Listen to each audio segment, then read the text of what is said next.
What's up everybody, this is Dylan. I bought this large crop of tomatoes at Sprouts because they were on sale for 98 cents a pound and they're organic. And so when that happens, and it is rare, I love to can them. I love to make tomato sauce and then can it, and then I can use that tomato sauce to make marinara anytime I want, or in other recipes. You could cook it down into a tomato paste and can that. But what I'm gonna do today, because it is smart and saves a ton of money to do so, is cook these tomatoes, send them through the food mill, and then can the sauce, and then I'll have a nice bunch of jars of tomato sauce that I can use. Follow along. I'm not gonna get too detailed in how I do it, but I will tell you the basic steps so you can follow along. If I'm not clear, you know what to do. Give me crap about it in the comments so that next time I can get better. So all we're gonna do is wash our tomatoes, chop them. You can half them or quarter them or whatever. Put them in your the biggest pot you've got, and we're gonna cook them down. We're not gonna add anything to the pot except tomatoes. No water, nothing. That is step number one. Here we go.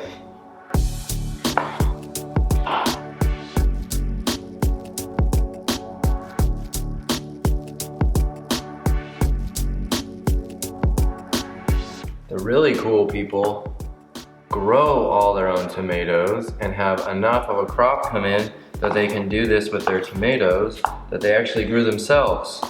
I wish that I could grow that many tomatoes and grow everything that I love to can and preserve and whatever, but I am just not that good yet. But we'll get there, little by little. Instead of growing them myself, I just find them really cheap on sale, and then I'll go nuts.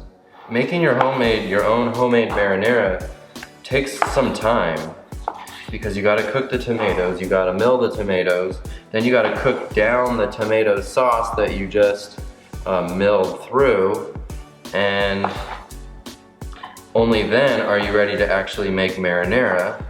And then you've got all your veggies to chop up and saute and then cook down even thicker into a nice thick sauce, depending on how you like it.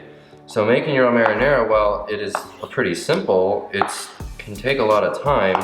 So if I've got jars, just nice quart-sized jars of sauce, I can make small batches of marinara. So that's why I like to do it. I don't like to buy tomato sauce at the store because it's usually filled with salt. Not to mention, this is way cheaper. I love doing this with beans, canning my own beans, because you can buy them in bulk for really cheap all the time. And then I can make 20 pints at a time, and I eat that all week. It probably takes me a couple weeks to eat 20 to go with my pico addiction. This pot is unbelievable. It is 20 quarts, and it is the best pot I've ever had. I use it for my stock, for my candied beans, for my tomatoes, like you see here. And it is so awesome to have a huge pot. So that pot is totally full. We've wasted nothing. The whole tomato is in there, and now all I'm gonna do is put it on sort of medium-high heat. I'm gonna cover it at first, which is gonna get the upper part to cook a little, and then it will all just kind of sog down together. And then you can leave it uncovered if you want and just cook it on medium so that you get a little bit of reduction, because it's gonna be very watery. And then after that, we'll mill it. So I'll show you the mill while this is heating up. This is the food mill, and it's a very simple contraption. You've got this part, I don't know what to call this, the blade or whatever. And this goes together, and that's it. So when we have our cooked tomatoes, we're gonna run them through here, and it's gonna mill it down, and it's gonna leave behind inside of here just the skins and the seeds, and that can go to your compost. You are using pretty much the whole tomato in this process, save a little bit of junk left over. So if you want to cook on a budget, I highly recommend canning your own tomatoes and everything you can get cheap in bulk. So we're gonna let the tomatoes cook and we'll come back and mill them in a little bit.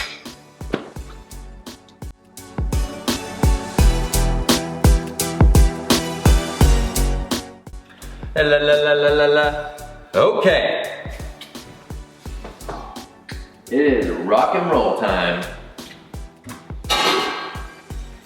So these have been cooking for like, what time was it when I put those on? At least a couple hours. It was a big pot, so it took a long time to heat up. I heated it up very slowly so that I wouldn't burn the bottom of the pot. That's critical. So these are boiling right now.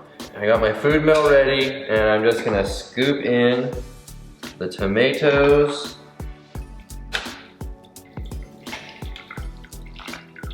And all you do is go back and forth.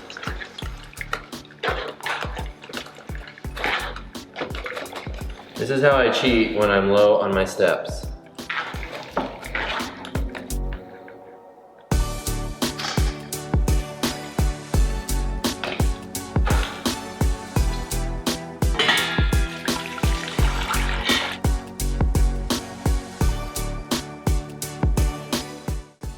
Alright, so that took me like 15 minutes just to mill all the tomatoes. This was all the seeds and skins that are left over. That's all the bitter stuff that you don't want in your sauce. The mill took all that out. And I was left with a little over 9 quarts of tomato. This is kind of like tomato juice. So I'm gonna reduce this down into a little bit thicker sauce, which will take a little time. And then I'll be ready to put it in jars. So that made like 9 quarts or so. I'm gonna reduce it down to about 7 because I know that's what fits in my canner in one load. So we're at about 7 quarts here. Normally I would let it reduce even more and get thicker, but I'm being impatient. I am gonna add some lemon juice to this. Normally I don't, but because they say you're supposed to when you're just doing the water bath canning, I'm not gonna do pressure canning on this.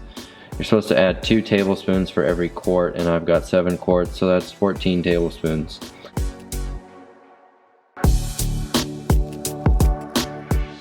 Okay, we're ready to go. I'm gonna take it down to the basement, which is where I do all the canning, and we will finish this up.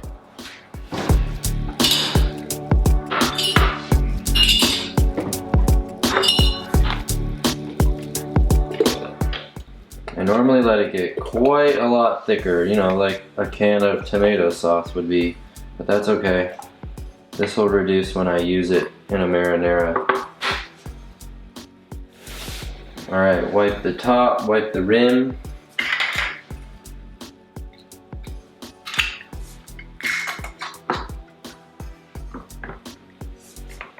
And into the canner.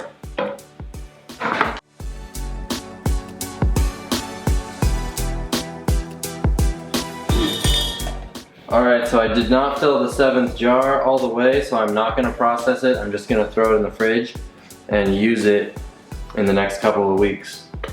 I need to add a little bit of water because I want to be an inch or 2 above the top of the jars when I'm water bathing. Okay, so I've got 6 quarts in here. I added water, so we're going to get this back up to a boil. As soon as it's at a boil, I'll just set the lid on top. We're not pressure canning, we're just water bath canning. So I'll just set the lid on loose and I'll let it boil for 45 minutes and then I'll remove the jars.